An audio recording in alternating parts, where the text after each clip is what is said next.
ԱՄՆ-ի կողմից Իրանին հարվածելուց հետո հակամարտությունում իրավիճակն ավելի է սրվել։ Մի կողմից Իրանն ու Իսրայելը շարունակում են փոխադարձ հարվածներ հասցնել, մյուս կողմից քաղաքական ճնշումներն են մեծանում։ Միջազգային կառույցները պնդում են, որ Իրանը վերադառնա բանակցային դաշտ, թույլ տա ատոմային էներգիայի միջազգային գործակալության մասնագետներին մուտք գործեն Իրանի տարածք։ Այստեղ հարց է առաջանում, եթե Միացյալ Նահանգները հայտարարում է, որ հողին են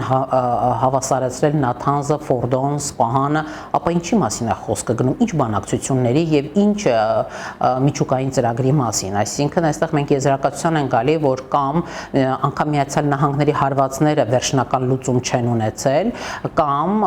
այնուամենայնիվ նույն AMG-ն փորձում է վստահ լինել իր մասնագետներին ուղարկելով եւ ուսումնասիրելով, թե ինչ խնդիրներ են մնացել եւ հետագայում ինչի հետ են գործ ունենալու։ Գոհար Իսկանդարյանը նկատեց, որ իրականում փորձում են տարբեր կողմերով Իրանի վրա լրջագույն ճնշում գործադրել, այլ կերպ ասած Իրանին փորձում են բանակցային սեղանի շուրջ վերադարձնել զենքը գլխին դրած։ Բոլորի համար ակնհայտ է, որ սա ոչ այնքան Իրան Իսլամական Հանրապետության միջուկային ծրագրի մասին է խոսքը, որքան տարածաշրջանում Իրան Իսլամական Հանրապետության դերի թուլացման մասին է։ Եվ մենք տեսանք, որ այս վերջին 2-3 տարիների ընթացքում Միացյալ Նահանգների եւ Իսրայելի կողմից իրականացրած քաղաքականության շնորհիվ ջլատվեց Իրան Իսլամական Հանրապետության ազդեցությունը մերձավոր արևելքում։ Մենք տեսնում ենք, որ Իրանին փորձում են նորից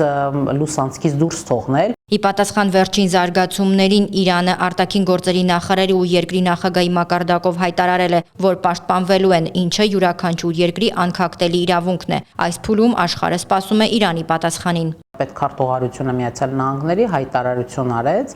կոչով դիմելով Միացյալ Նահանգների քաղաքացիներին, որոնք գտնվում են օտար երկրներում, որ զգոնությունը պահպանեն, որովհետև հատկապես տարածաշրջանի մասին է խոսքը, որովհետև չգիտեն, թե ինչ զարգացումներ տեղի կունենա։ Այսինքն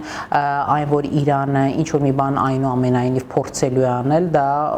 ակնհայտ է, բայց թե ինչ մասշտաբի եւ ինչ գործողություններ եւ ինչ